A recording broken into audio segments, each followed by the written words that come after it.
In this video, we'll talk about team formation. The first step in this course is to form a team. Every part of the process, from coming up with ideas to planning, building, and improving your project, will happen as a group. It's important to get this part right, so let's dive in. Let's start by understanding why teams matter in software engineering. Working in a team changes the kinds of problems you face. You have to make decisions together, not just choose whatever you personally like. You have to write code that other people can read, use, and extend. You have to coordinate work across features, branches, and iterations. These are fundamentally different challenges than working alone.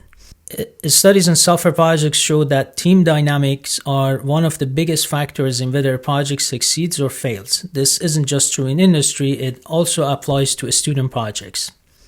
Here's the good news. Research on student teams show something encouraging. How you act within your team is more important than who your teammates are. Teams that communicate well, hold each other accountable, and show respect do better than teams of top students who cannot work together. In this course, students form their own team, so most groups will be made up of people who already know each other, not necessarily those with the most balanced mix of skills and interests. That's okay. What matters most is how you work with the team you have, not just who is on it. You can build a successful project with any group of committed people if you work together well. Let me give you the practical details about forming your team. You'll work in teams of 5 or 6 people. This group size lets you build something meaningful while still keeping coordination manageable. Team formation happens in the first week of the course, so you need to move quickly. Do not wait passively for a team to find you. Participate in class activities, post on the discussion board, and talk to people. Here are some practical suggestions to find your team. If you have a project idea, share it and see who is interested. If you don't have an idea, look for people whose interests overlap with yours. Having different skills on your team is helpful, but don't worry too much about it. Everyone will be learning together. And have an honest conversation about availability and time commitments before you finalize your team. You will not find a perfect team, and that's not the goal. Your aim is to form a team you can work with and then focus on making it function well. Once your team is formed, your first task together is to create a team agreement. This document sets expectations for how you will work together and hold each other accountable. It's a small investment of time up front that can prevent major conflicts later. Let's look at what should go into your team agreement. First, members' information, names, email addresses, phone numbers for urgent communication, and GitHub usernames. Second, expectations for conduct. This should be specific. We'll talk more about that in a moment. Consider addressing how you will handle disagreements, what happens when someone misses a deadline or meeting, how you ensure everyone contributes meaningfully, and how you'll make decisions when the team disagrees. Next, communication norms, the tools you'll use, expectations for responsiveness, and when and how often you'll meet.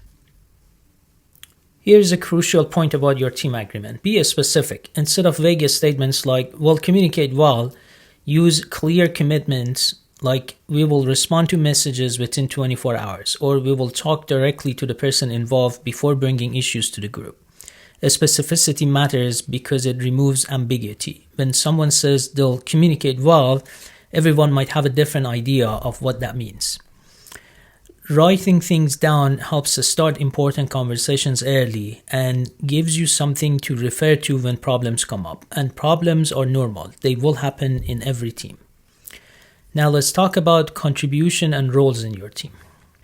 If you were building an app on your own time, like a passion project or a startup idea, you would probably focus on what you enjoy or do best. One person might prefer front-end work, another might like data modeling, someone else might focus on user research.